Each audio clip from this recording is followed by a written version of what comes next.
Hi, Democrats. Today is Tuesday, October 18th, and it's time for the Chair's Daily Live. Is it Tuesday? It's Wednesday. Happy Wednesday. Oh, my goodness. So I am a little bit under the weather today, and so things are kind of getting past me, and so I apologize for that. Today is Wednesday. Happy Wednesday. I have a lot to talk about, and it's kind of all over the place. So just follow me because it's not even remotely connected. First, I want to start with the Speaker of the House elections. So this morning, they were vote number 2 for the Speaker of the House, with Jim Jordan running as the leading candidate for the Republicans. Yesterday, there was the first vote, and he could only afford to lose 4 votes, and he lost 20. I talked about that a little bit yesterday. He lost 20. So today, he lost more. More Republicans decided to not vote for Jim Jordan.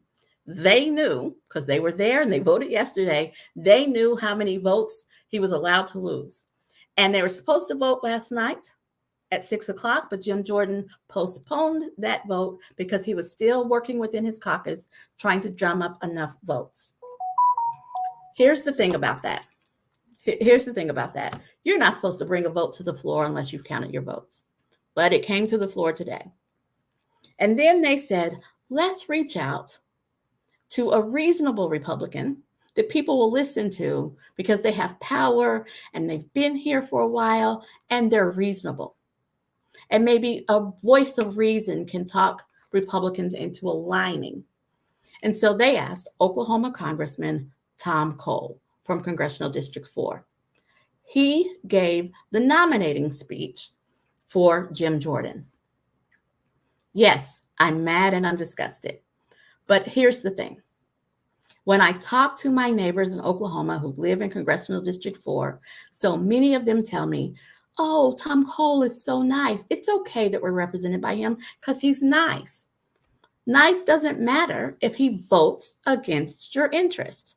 If he listens to you, he tells you stories, he regales you with tales, and then he goes into the chamber and votes against you. That's what we have in Tom Cole. I was driving when he was making his nominating speech, and so I listened to all of it.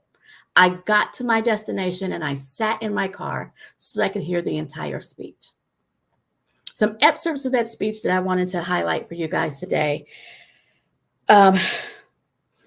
is that one of the reasons that he supports Jim Jordan is because no president since he's been there has been willing to attack Social Security and Medicare.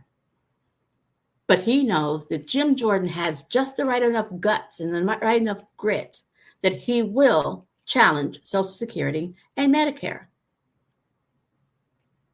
Why are we still messing with Social Security and Medicare? Maybe a reason that no president has attacked Social Security and Medicare is because, frankly, a lot of our presidents are at Social Security and Medicare age, and so are their peers. And they know how devastating, how totally unpopular, and how totally unreasonable it would be to attack Social Security and Medicare for those who need it. But Tom Cole, who has been elected enough times that he's guaranteed a pension, is perfectly fine with attacking Social Security and Medicare. Yes. He said it while he was nominating Jim Jordan, and that's disgusting. But please do not let it slide that an Oklahoma congressman, in his speech of nominating who he wants to lead his caucus, said he wants someone who's willing to attack Social Security and Medicare. That's real. Don't lose sight of that. Additionally, he said that he believes Jim Jordan to be a man of unquestionable integrity. He said those words, that Jim Jordan is a man of unquestionable integrity.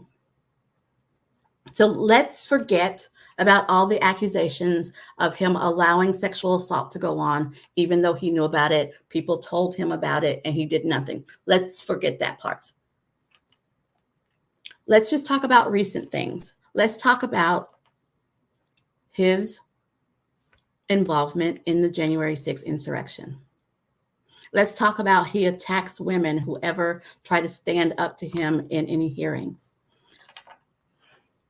To say that he has unquestionable integrity, are we saying that his integrity is so weak that everybody knows it and no one questions it?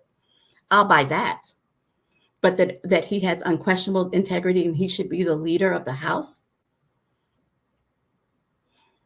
That speech told me more about Tom Cole than it told me about Jim Jordan. It told me that the nice guy from Oklahoma doesn't have our interests in mind. It told me that the nice guy from Oklahoma is full-throatedly supporting an insurrectionist. He knows what he's doing. He was telling stories about back in the 80s when they did this and back when they did, folksy and kind. But if you listened to the words that he said, you would be as scared as I am. Tom Cole has one of the safest seats in Congress in Oklahoma. I hope that in the seconds since I said that his seat is just a little less safe. I hope that as you hear this, you get a little bit nervous about the prospect of re-electing Tom Cole.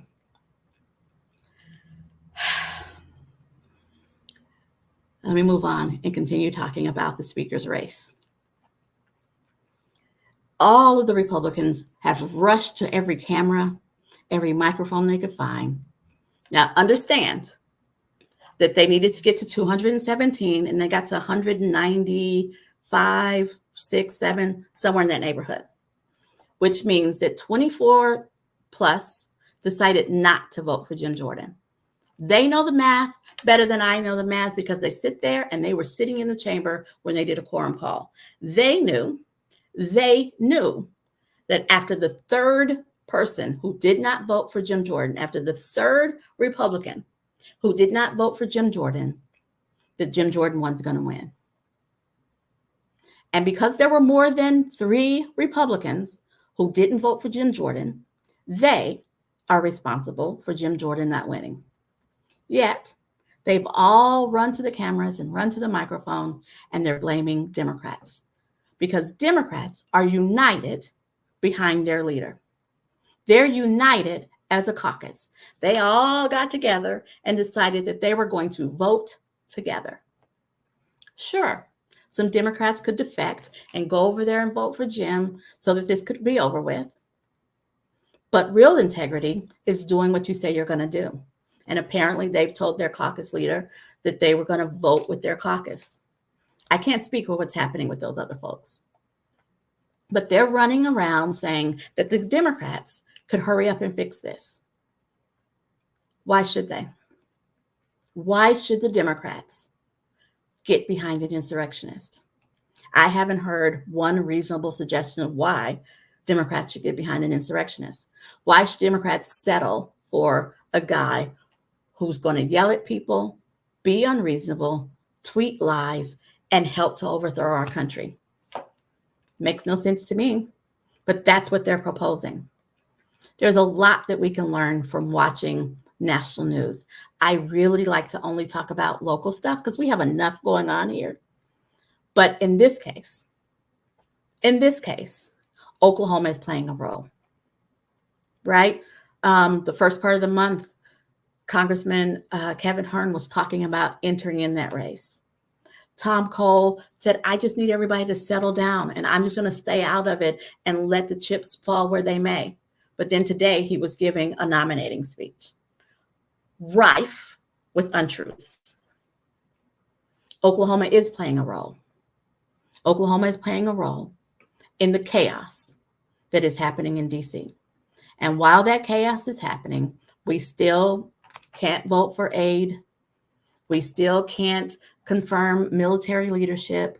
We still can't run the country for the part that the Congress plays. That's not on the Democrats. That's on the Republican Chaos Caucus. And it's not just the 8, like the news would have you talk, because it's more than 8. And if they were a united caucus, or if they cared about the government at all, they would get everybody in line. they would come to an agreement and they would figure out who they're going to elect as speaker. This has gone on long enough. We are at 2 weeks with our government being at a halt. We have 30 days until the government is set to shut down, and we don't have anybody who's working to take care of it. That's where we are. Now, I have a couple of local things to talk about. Didn't realize I was going to talk that long about that, but it has my ire up. President Biden was in Israel today, the second war-torn country that he's gone to in his time of being president. He shows up when he needs to show up. He shows up to show American support. And I am grateful to have someone who has a spine, who, regardless of what people say about his age and his ability to get around, who knows that the mere presence of the steady hand of America makes a difference. And so thank you, President Biden, for representing us so well on the international stage. But to bring it home, apparently Ryan Walters agrees with President Joe Biden. President Biden has, regardless of what the national pundits say, regardless of all the chatter, President Biden has been clear in his support of Israel. And so has Ryan Walters. Not sure what that means. Does Ryan Walters, has he come over to our side? Is he beginning to see reason? No. Ryan Walters is wading into this, even though it has nothing to do with his job.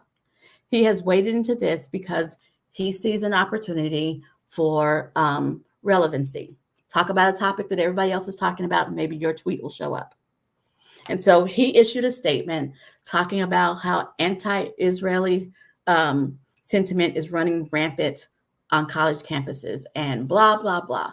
First of all, you're the state superintendent of public education. That's K through 12. I need you to stay in your lane, K through 12.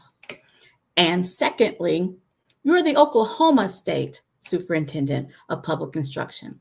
And when you go out and you trash talk our state, you make it harder for us to woo businesses here. Have you forgotten your role on the team, sir? Or have you just chosen not to be on the team? So usually I end this by saying, if I have to talk about him, I'm going to talk about his dereliction of duty. But I do think that is just another example of his dereliction of duty. So I don't have to bring up a very specific one. And then finally, Governor Stitt has lost yet another appeal, another attempt to fight with the tribes. The OCPA, the Supreme Court, said they're not going to hear this newest challenge that the legislature, I can't talk today, that the legislature has overstepped their bounds in the tribal tobacco compacts. The Supreme Court said, we're not even going to hear it. Stop. We're not going to help you with this fight. Move on, grow up, pick another fight. Or, I don't know, run the state. One more time. Stitt has lost one more fight against the tribes. I don't understand somebody who wants to keep getting beat up on the same topic, but there you have it. It was a lot today. It was all over the place. But if you remember nothing else from today, I really need you to understand how dangerous Tom Cole really is, how dangerous our congressional delegation truly is. He told fibs about fentanyl. He told all kinds of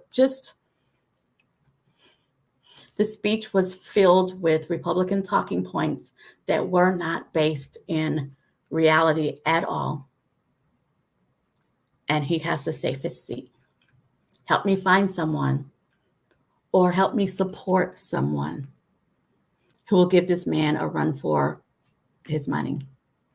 All righty, thanks for joining me. I'll be back here tomorrow with Mickey Dollins at 4:15. Have a great evening.